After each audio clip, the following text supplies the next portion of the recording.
Good afternoon, everyone. Welcome to USACM's virtual seminar on nanotechnology and lower scale phenomena.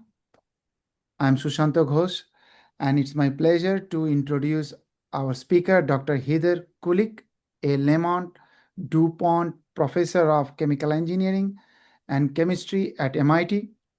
She received her PhD in material science and engineering from MIT. She completed postdoctoral research at Lawrence Livermore and Stanford University prior to becoming a faculty at MIT. The Kulik group leverages multi-scale modeling, electronic structure calculations, and machine learning for discovery of new molecules and mechanisms in a wide range of materials.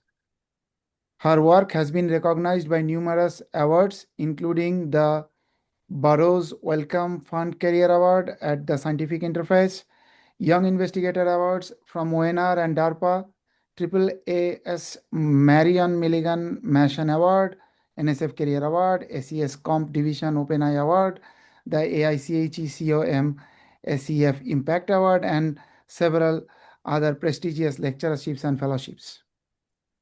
As a discussant of today's webinar, we have Dr. Aditya Nandi, an assistant professor of chemical and biomolecular engineering at UCLA.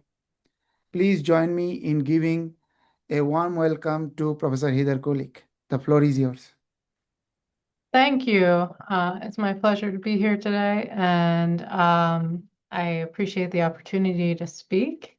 I'm going to tell you about my group's work in machine learning accelerated discovery of inorganic materials. And a lot of times when I say that, I mean transition metal complexes and metal organic frameworks, as I'll get into in a moment. But if this talk were a talk I was giving a few years ago, I probably would have started out by talking about some of the descriptors we've developed for transition metal complexes, including revised autocorrelations, and how we use those to train neural networks and then combine them with genetic algorithms to explore large spaces of spin crossover materials. That motivated us to get into uncertainty quantification of neural networks, and then combining that uncertainty quantification of neural networks with efficient global optimization to basically now screen through spaces of millions of candidate redox couples and achieve 100-fold factor, 500-fold speed up, achieving design principles in weeks instead of decades for these types of problems. One piece of work I'm particularly proud of from a few years ago, we did this with awareness of when we're using a surrogate model coming from DFT, how much of that uncertainty comes from the flavor of density functional theory that we use. And this allowed us to search through chromophores. This work done by our very own discussant Aditya Nandi also extended this type of approach to multi-million spaces of methane to methanol catalysts. And we also started to take sort of a diversion into also understanding the diversity of materials, specifically metal organic frameworks, and how do we come up with hypothetical materials and how do they relate to what's already been synthesized. We're not the only ones who work in space on TMCs and MOFs. These are just a few of the names of people who also work in these spaces. But the reason I'm showing all of these research efforts on one slide is because I'd like to give a talk that answers more of the questions I would often get after I've given one of these talks. And so the first thing people usually ask me is, what about experimental validation? Has anyone made anything that you predicted the properties of? And when machine learning models predict new molecules, which ML predictions are actually surprising to you, which could have been just guessed from heuristics? And how, just how diverse is chemical space? What's really out there in chemical space?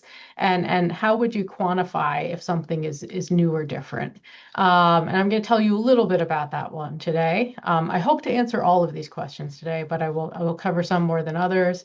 One would be, what is the structure of the real material in solution or in the lab? And what about material stability? So as I mentioned, for the first half of my talk, or maybe first 2/3, I'll be telling you about transition metal complexes. And transition metal complexes look like this. They're metal centers with organic ligands around.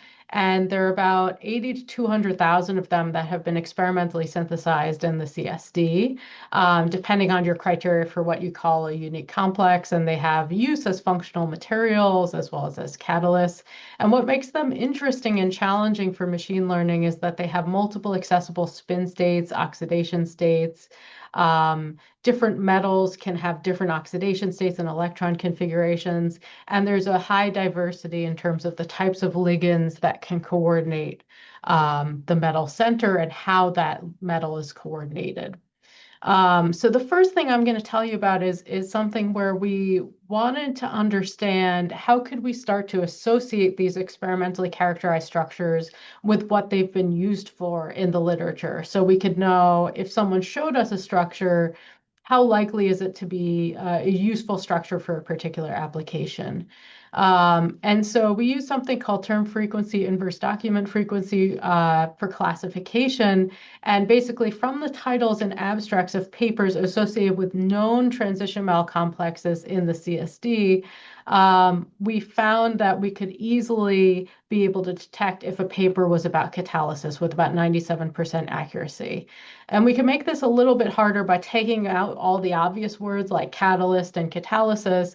And these are the words that remain as still essential for predicting catalysis. You can see they're all catalyst adjacent, such as activity, polymerization, hydrogenation, pre-catalyst, and so on. And excluding these direct keywords, we can still get an 89% accuracy of assigning a catalyst structure to a paper that is about catalysis. And so that allows us to do some useful things. We can screen through all of the experimental structures in the CSD and then focus in on which ones appear more frequently in the catalysis subset in comparison to this broader sample of the CSD that I'm calling TMQM.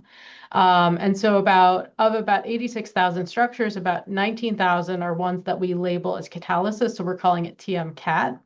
And if they just appeared, if each metal just appeared in the same ratio that it appeared in the overall set, we would expect to see things around this horizontal dashed bar.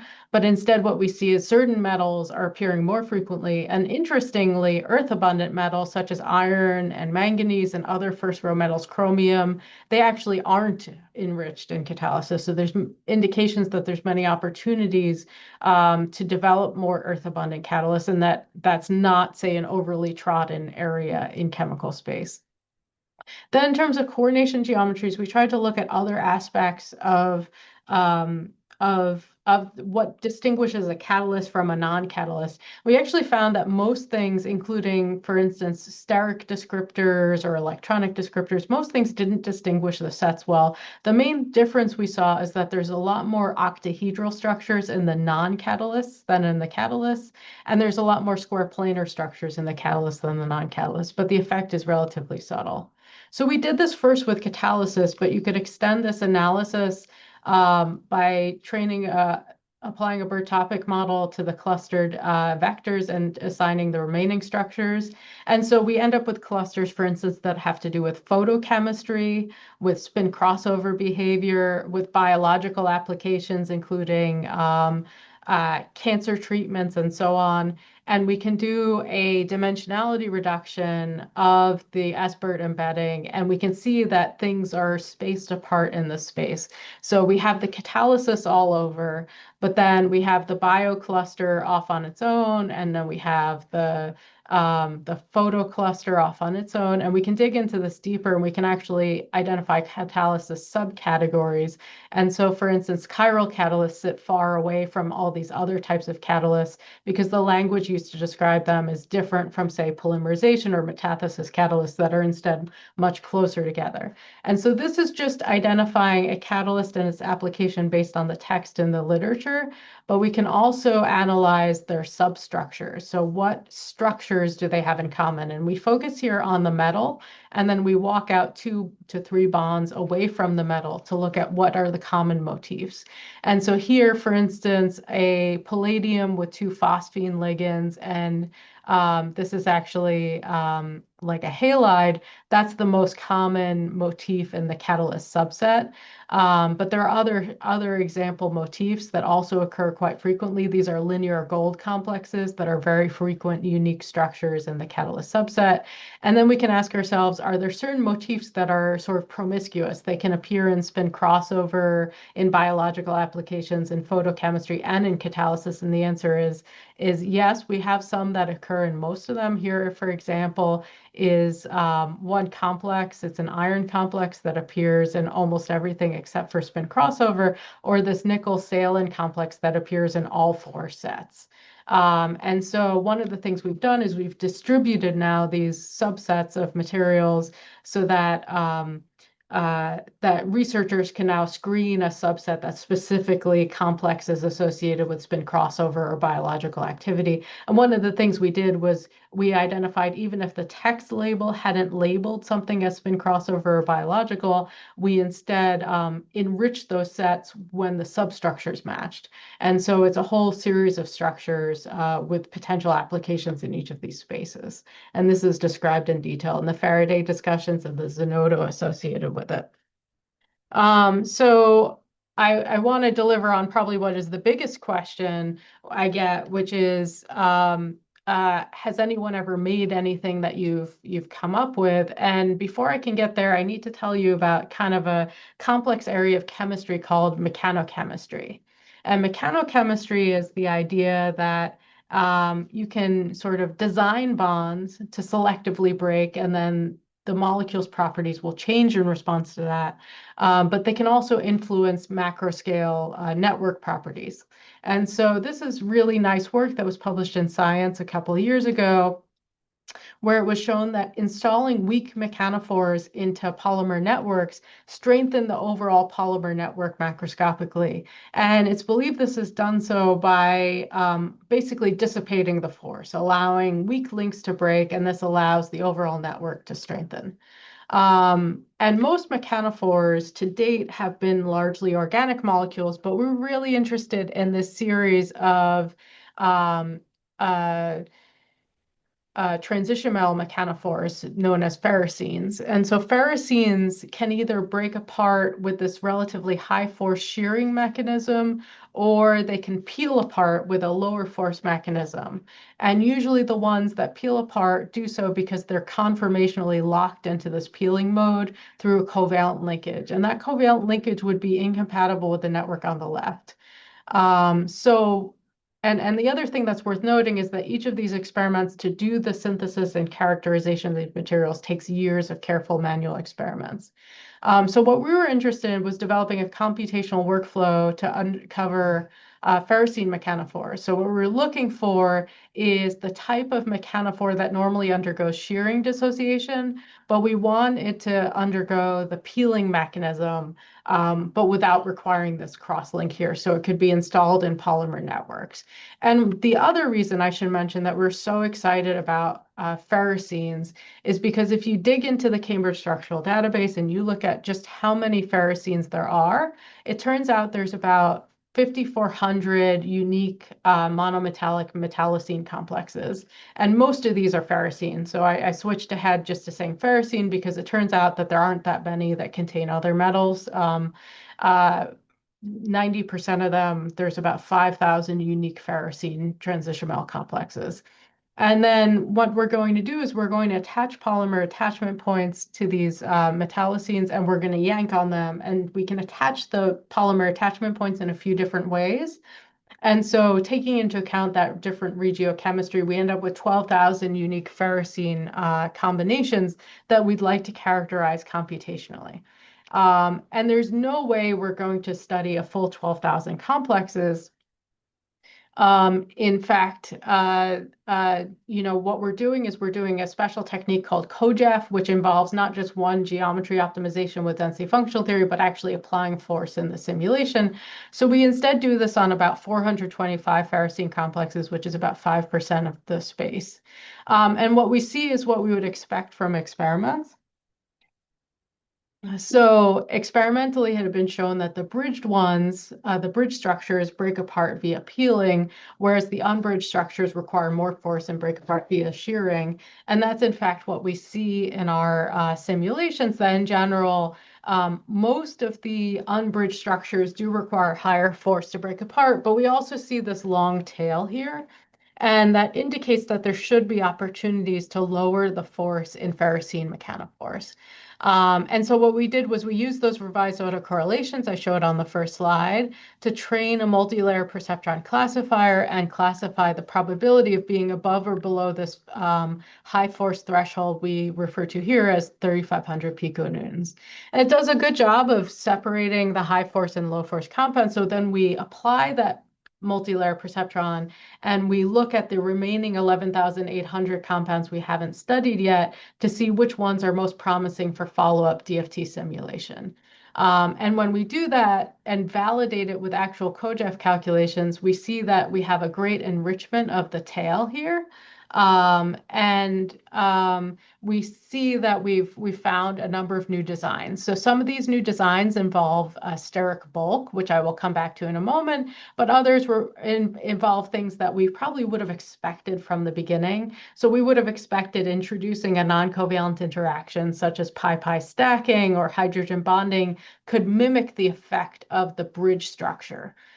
So these were less surprising, but the steric bulk one was more surprising, and I will elaborate on that in a minute. But basically, after this one generation, we stopped. We didn't carry out the active learning we carried out in other projects because only around 100 new ferrocenes were predicted to be low force by the retrained model that contained all of this data as well as this data. So then we wanted to analyze a little more closely about which features were most important for predicting the force required for cleaving the ferrocenes. So one is this dihedral angle. This had been hypothesized experimentally, but we were really able to show it on a larger scale, that indeed, if you can align the pulling points to 0 degrees, then you induce a peeling type mechanism, and that really lowers the maximum force. The other one that I hinted at as being surprising is that we found that how sterically crowded the ferrocene pulling atom is, that's more likely to lead to lower force. So steric crowding seemed to play an important role. And then as we more expected, non-covalent interactions can also, when ligands are interacting with each other, that can also stabilize the molecule towards breaking.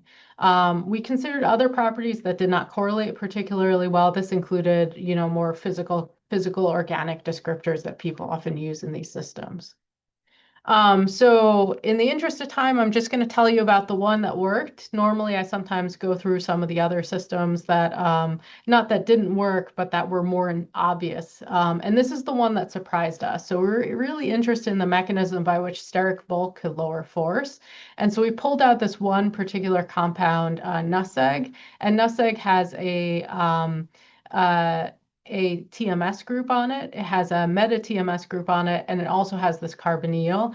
And the experimentalists we were working with looked at it and said, oh, could you get rid of this extra functional group and focus only on MTMS? And so we said, sure. But the way to read this graph, this is now something called explicit force, external forces explicitly included. And so the standard ferrocene is shown in the gray dashes. And where these lines cross this black horizontal bar is an indication of where it would break in a single molecule force spectroscopy experiment. NUSEG definitely lowers the force quite substantively. But we can also just remove this carbonyl and we still get pretty significant force lowering. And we analyzed the electronic structure. These are electronic density differences in the ground state and the transition state. And what we observed was that this TMS group is pushing electron density into the ring and into the iron.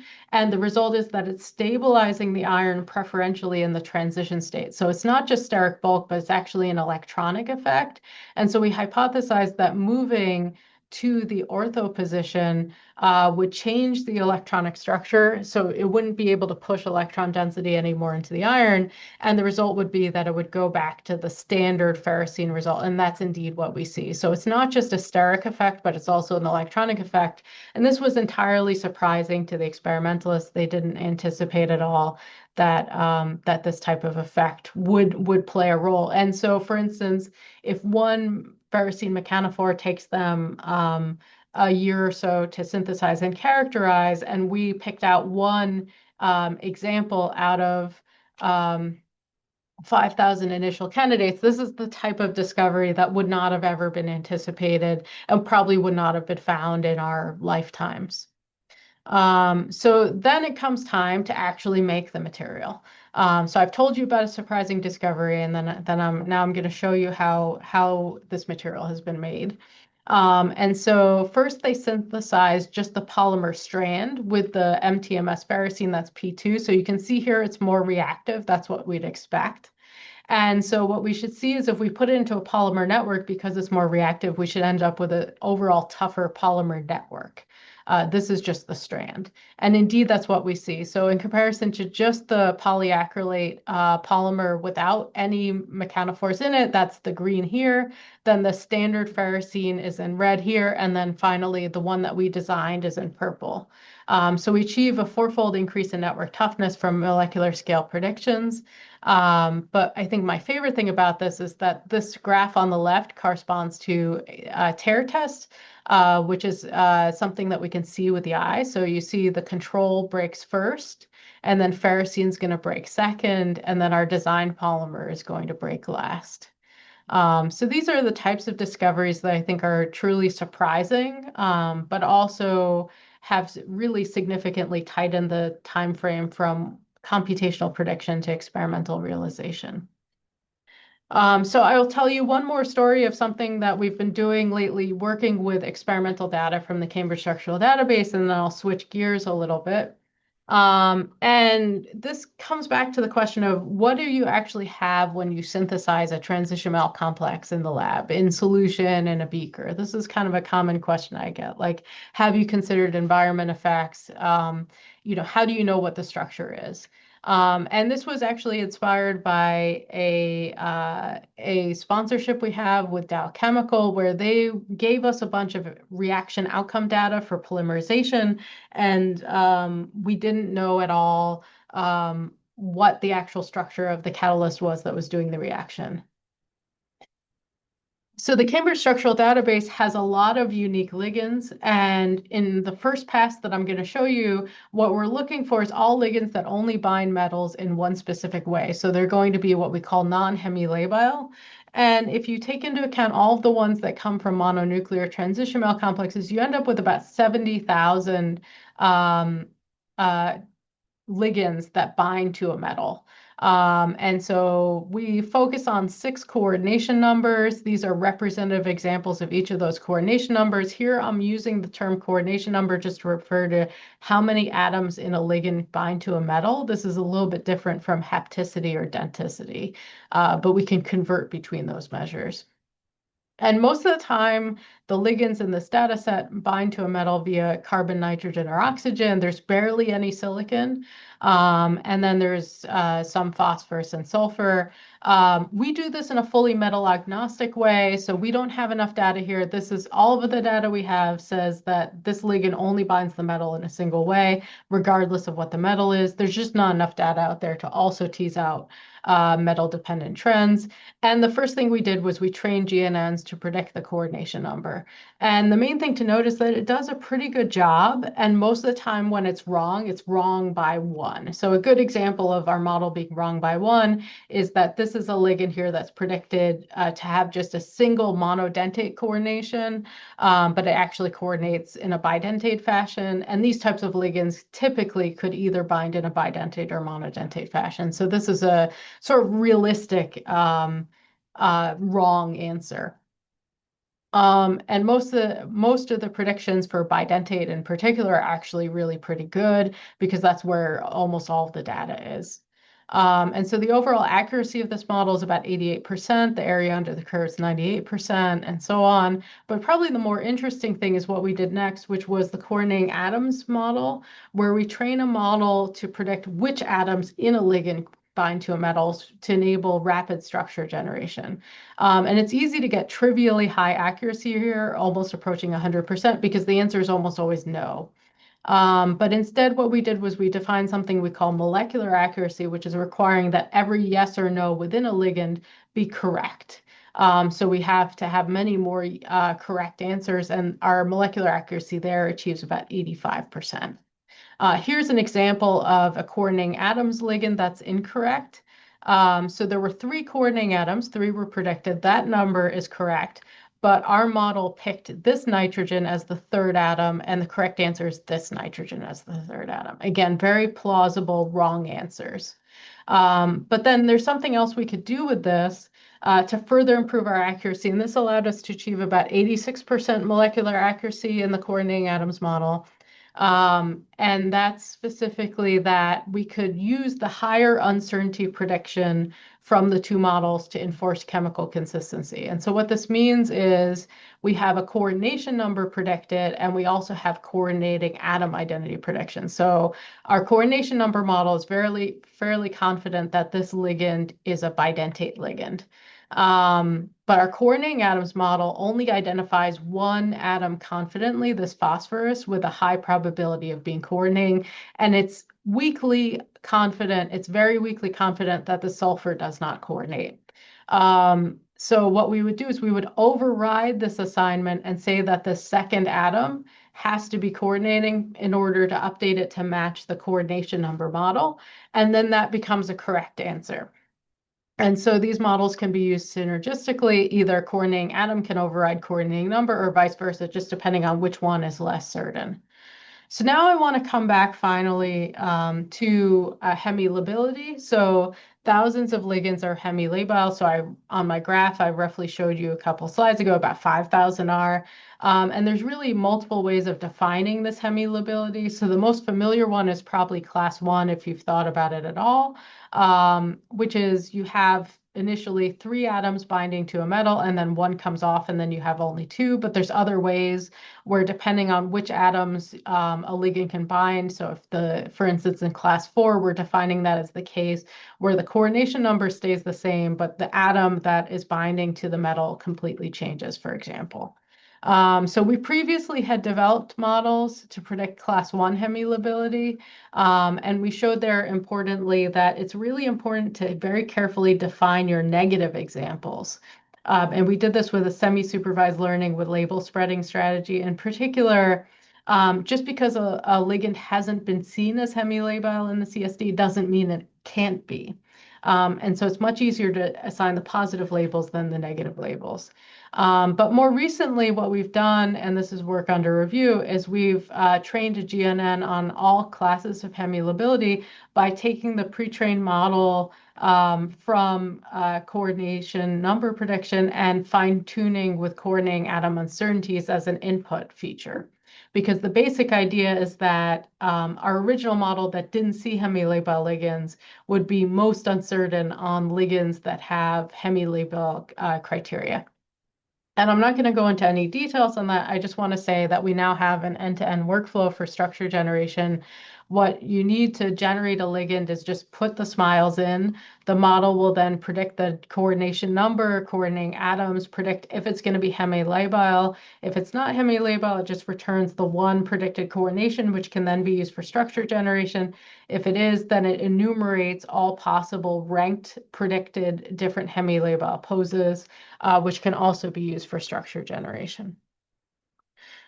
So by my estimates, I have about 14 minutes left, so I'm going to completely switch gears now and tell you a second story about how we work with experimental data, this time for looking at material stability in metal organic frameworks.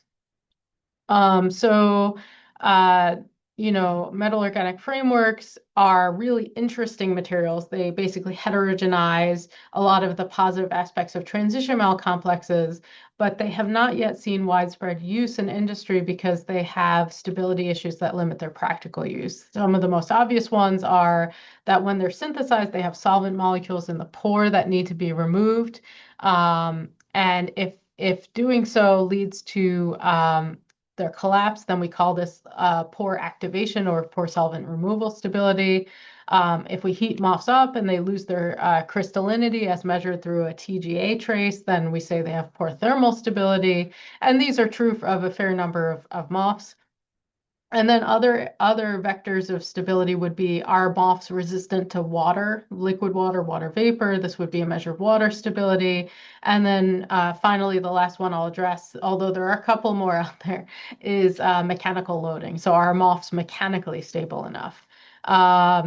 Another challenge is named entity recognition, for instance, knowing for sure how to map properties of a MOF to the associated structure.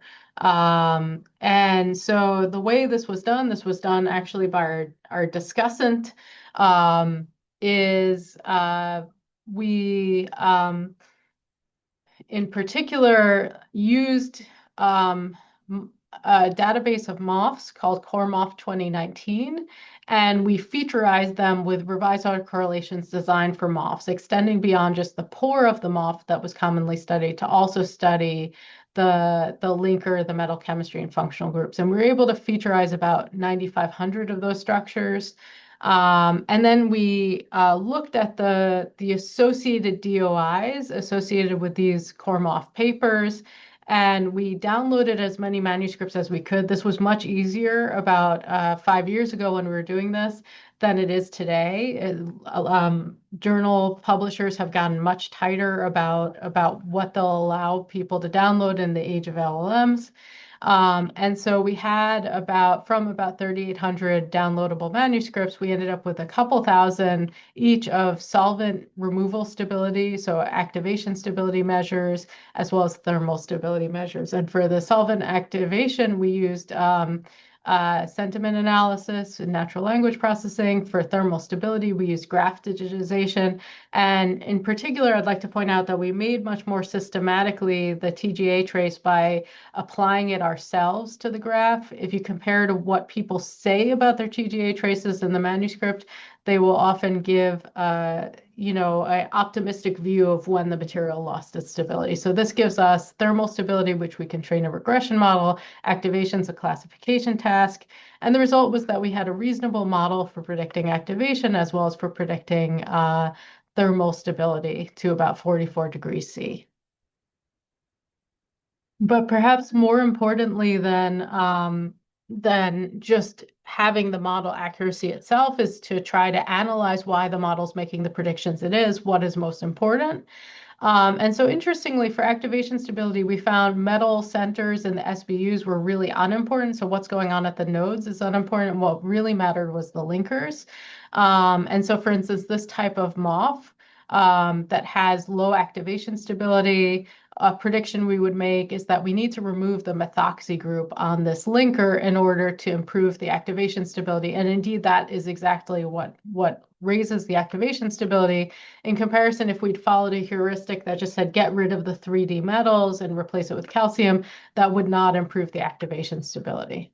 And then for thermal stability, we again have this emphasis on the linker, but it's a little bit more electronic in nature rather than steric.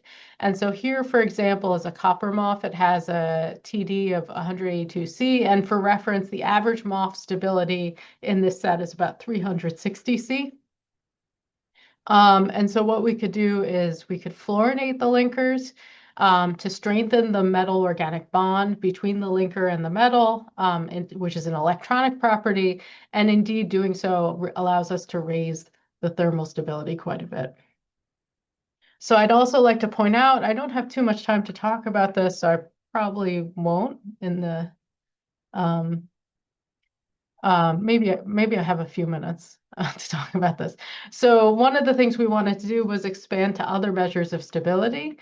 So we curated a set of MOFs that were 5 times larger than previously available labeled MOF water stabilities. And now MOF water stability is kind of a challenging case because Birch and coworkers have laid out 4 classifications of water stability. So completely unstable means they cannot tolerate moisture. Stable and low humidity is LK. Stable and high humidity is HK. And then the challenge is that thermodynamic stability can only be assigned if a MOF is stable in water at least 7 days or in harsh conditions like acid, base, or boiling for at least a day. And the challenge is that many people maybe test the stability of a MOF in water for around 3-4 days, but they don't necessarily report the result for 7 days. So there's actually some difficulty in assigning these full 4 classes. So we and others often just work directly with models that aim to predict, say, 2 of these metrics at a time. So we were able to curate a set of around 1,000 total MOFs, and we now have, for instance, 98 MOFs that are thermodynamically stable in water, and we're using that to analyze potential candidates for, say, ion separations and other applications. And we also mined the set of water stable MOFs to curate additional data in terms of acid, base, and boiling. And so we achieved new data sets that had this acid, base, and boiling information. And I'm not going to show the machine learning models performing on these. They perform pretty well. The main thing to note is that in our new data set, we really increased the metal diversity. And so all of the models, the activation, the water stability, and the thermal stability, they're all available in our website, MOF Simplify. So you can upload a MOF, you can look at the components of the MOF. You can also look at the model predictions. And one of my favorite things about this is you can look at the model predictions in the context of how this prediction relates to the other data available in training, and you can also rate the prediction. And you can see where the TGA trace came from. So I think this resource is really designed for people who are not computational researchers to be able to use our models and interact with them. And so I hope it's a helpful resource. And so lastly, I'm going to talk about 2 more pieces is sort of given what we know now about experimental material stability, we wanted to use those models to assess what's in what's called hypothetical databases. And so that's what we did. So we looked at predicted thermal stability and activation stability. And we applied it to different hypothetical data sets. One of these is HMOF. And the green contour here I'm showing is the thermal stability, the average thermal stability of an experimental MOF. So you can see that, for instance, HMOF is predicted to have much lower thermal stability. This is showing the average temperature in the experimental set as well as 2 standard deviations. And we're looking for anything that's 2 standard deviations or above the mean in terms of thermal stability. So around 418 of 137,000 MOFs from HMOF are predicted to have this high ultra stability. Tobacco is another set. It has a slightly higher percentage, but it's still a very small percentage of MOFs that have this very high stability. And then ArcMOF is sort of a unification of all of these sets. And it, again, has a relatively small number that are ultra stable. So what we wanted to do was treat MOFs like the Legos people often like to refer to them as, and break them down into their components. So take all of the most stable MOFs that are experimentally characterized. And now, rather than calling them SBUs and linkers, we're going to call them nodes and edges to avoid having redundant atoms between the two. And these are the types of nodes and edges that make up really stable MOFs in the core MOF in the experimental set. And so from 88 inorganic nodes, 32 organic nodes, and 16 organic edges, we can make a large and diverse set of MOFs. So this has an order, this data set has much more metal diversity. So one of the challenges of these hypothetical sets is that they lack diversity, but importantly, it also has an order of magnitude more ultra-stable MOFs than any of the previous sets. So it has about 9,500 of them had this ultra stability of being both thermally stable and activation stable. And so then we wanted to explore a few properties on them. We've since looked at how do these new materials fare in terms of their gas absorption and other properties. But I wanted to finish by telling you about some work that we have in revision right now, where we wanted to look at how do we predict if the MOFs are mechanically stable. And we want to be able to do this quickly. And so we use that data set I just described of the ultra-stable MOF data set. And we have successful bulk modulus calculations for around 7,300 of these MOFs. And so we trained machine learning models first on just the same features I was showing you before, rack features and geometric features, but we also explored whether topology was really important. So how interconnected are the nets of the MOF structure? And the nets of the MOF structure are important for some subsets of the models, but rack chemistry is definitely one of the most important things. So this is what this feature importance analysis is showing here. Almost all of the top features are actually rack chemistry. On less diverse sets, people have argued that it's mostly topology, and we do find topology features are important, but we again find the overriding impact of chemistry on predicting the overall mechanical stability. And what we were also able to do was then take these models that we had trained neural network and screen both hypothetical and experimental MOFs on the scale of hundreds of thousands to identify around 22,000 with predicted high mechanical stability. And that work is on ChemArchive and is forthcoming. So I think I'm finishing up right on time, but I'm not positive. I want to answer the questions that I often got at the end of previous talks that I hope I've answered today. So one, it would be, what about experimental validation? What was actually surprising? And that would be the ferrocene system, where we discovered one design of 5,000 that would have never been found through trial and error search. What do materials look like in the real lab? So I'd say there's surprising patterns in ligand coordination. They defy heuristics. So I didn't mention it, but heuristic models don't generally work, but GNNs can learn that mapping. And we identified ways to uncover common versus different versus distinct applications of substructures through semantic embedding to explore chemical space. And then finally, I told you a couple stories about MOFs, which have by nature of how much data is out there, have enabled us to build what I call our structure stability relationships.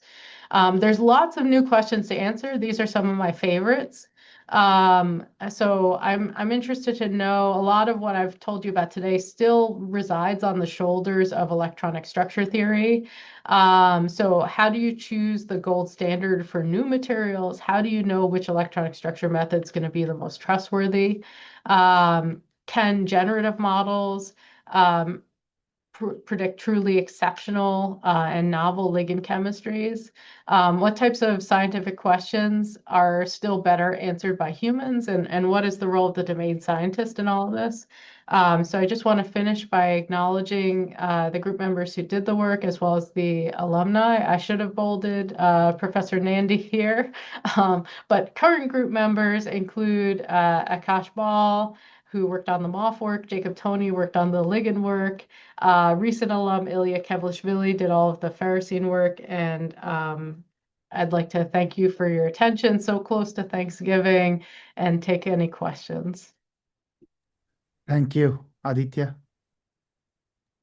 Okay, so I think we had a good outlook slide that covered a lot of this, but just to briefly summarize, we saw 4 vignettes focused primarily around transition metal complexes and kind of how we can use literature data in the first part to label how those transition metal complexes are used, and then going from there to designing mechanically strong transition metal, ferrocene-like transition metal complexes, and then predicting their coordination geometries. And then at the end, we talked, or Professor Kulik talked about the stability of MOFs and how multifaceted the stability picture can be, whether it comes from thermal stability, activation stability, water stability, or mechanical stability. And so with that, I think we can open the floor for some open questions from the audience. Can I ask a quick question? Yes. Sorry. All right. So thank you very much for the fascinating talk, Professor Kulik. Can I ask, I mean, this is a little bit related to maybe your last slide, which is you were talking about the gold standard. So am I correct in understanding that for most of these, catalysis type, let's say, problems, the level that you're using is mostly still just DFT. Is that correct? That is correct. I'm trying to see if I can cheat a little. Um, um, so this is not from my talk, but one of the things we've tried to explore is, can you choose a single DFT functional? Is going beyond DFT, does that make sense? Right. And for the most part, we try to identify one reference, for instance, couple cluster, and then identify what would be the best density functional. And the answer is that as you move through chemical space, there's no one size fits all density functional that gives robust accuracy across that whole space. So we instead developed a separate strategy of basically building a machine learning model that could tell you which DFT functional to use depending on the chemistry of the system. That's pretty much the best thing that we've done. The other thing that we've done is we've looked at, if you train 23 different machine learning models on 23 different density functionals, like how much do they diverge? Do they recommend different materials? So we've spent a lot of time looking at that. And that led us to thinking about instead requiring the different DFT functionals to agree to get better prediction of experiment. And that's basically what we did. That's what we were doing in the, I'm trying not to cheat too much by showing backup slides. That's what we were doing in this one here, is we were using both awareness of how sensitive a prediction was to the DFT functional, as well as if there was likely to be multi-reference character present as a constraint in our optimization. That's the way we've addressed that part. Got it. And just to understand, I mean, since you had CCSD on your slides, I mean, which of course I know for chemists is like the gold standard, basically. So at this point, do you still think like for especially the screening applications, that's still too expensive to use as the baseline theory, basically? I think DLP-NL couple cluster could be used for modest screening. I think for the scale that we want to be on, it's probably not enough. And then the other challenge we have is it's not always more accurate than DFT. So I think the strategy that we've tried to converge on is having awareness of how sensitive our predictions are to the DFT function. I still think that's probably the best strategy, is awareness of, is this a compound that 10 different methods will all give the same answer, or is it a compound that that the answers will be wildly different? And we're interested in this in two ways. But we haven't really published anything. We've been interested in this for a long time. I'm interested in the ones where the different methods that you'd all think are good diverge the most, because I think these are the most interesting molecules from a method development perspective. And they're not necessarily the ones that go into training sets for method development. I see. Okay. Very interesting. Thank you very much. That answers my question here. I think we have some time for a few more questions, and since it's a smallish audience, you can unmute and ask if you have one. So I can ask one. So with respect to the ferrocene work, I'm curious. So one of the consistent things is, I guess, the ferrocene ring. I'm curious, have you explored other hapticities and things like that for that substructure? I'm not familiar with how many experimentally synthesized, like there are, like say if you change to a phenyl ring. We have tried a couple other things. So the closest things that we've worked on are coordination switching. So octahedral complexes that change from well, 6 coordinate because they're octahedral to 4 coordinate with metals that favor both geometries, and trying to capture something that could be detected experimentally by a color change, for instance. And we were originally interested in those because unmasked, like basically activating from 6 to 4-fold, we would think that that would also make it available for catalysis, for instance. So you could have turn on catalysis. That was kind of the application there, but I'm not sure we're going to get all the way there. We're just aiming for the color change. And then the other thing is we've pulled on ligands to try to look at how that modulates redox behavior. And there was one other thing. Oh, we've also looked at like ferrocenes connected to additional ligands, so that can add additional functionality where there might be one reactive event on one side of the molecule, and then that triggers first, and then that's followed by the ferrocene breaking to allow for even more complex breaking. Yeah. Very cool. Can I ask one question? Of course. Yeah. So you mentioned that the higher uncertainty predictions tend to enforce chemical consistency. Yeah, this thing here. Yeah. So, so could you please briefly explain when you have low uncertainty and high chemical consistency? Do you have any correlation between them? So usually the models are consistent with each other, like the coordinating number and the coordinating atom models are in agreement. I don't think we have a lot of cases where they're both really confident and they both disagree. But it's a pretty big set, so they might be there. So usually what we do is we have found that the model is more likely to be uncertain when it is wrong. I don't have that graph here, but we did that analysis in the hemi-labile. So high uncertainty is a good indication that the model prediction is probably wrong. So we are using that uncertainty to override the model, but there are cases where the model is uncertain and still wrong, and so you can actually improve the prediction accuracy out of the model by taking those most uncertain points and just not making the prediction. So that's the alternative. But I don't know that we've seen a lot where, say, they're inconsistent with each other and both very certain. Usually they're at least one is a little uncertain if they disagree. Thank you. We had someone who had unmuted. Is there a question there? Debugger, that was you. Oh no, and I had a question, maybe not that related. So I was studying transition metal oxide for energy storage.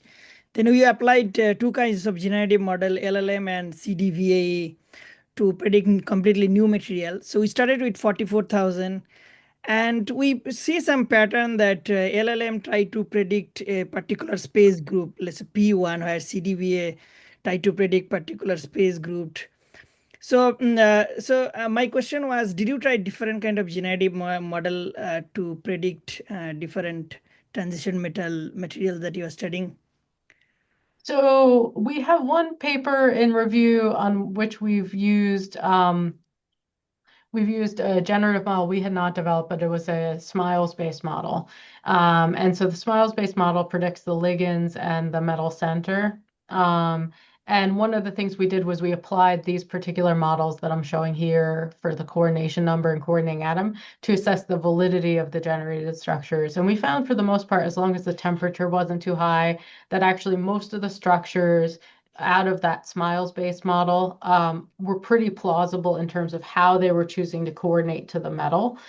We compared that to other literature reports, such as a VAE, and we found that the VAE was a lot worse compared to the SMILES model. And then there's a diffusion model out there, but it makes so many assumptions that it was too hard for us to make the direct head-to-head comparison between the two. So interestingly, the one based on SMILES seemed to be pretty compelling in terms of being able to predict structures. In terms of their overall novelty, like do the structures that get generated, do they not resemble anything in the Cambridge Structural Database?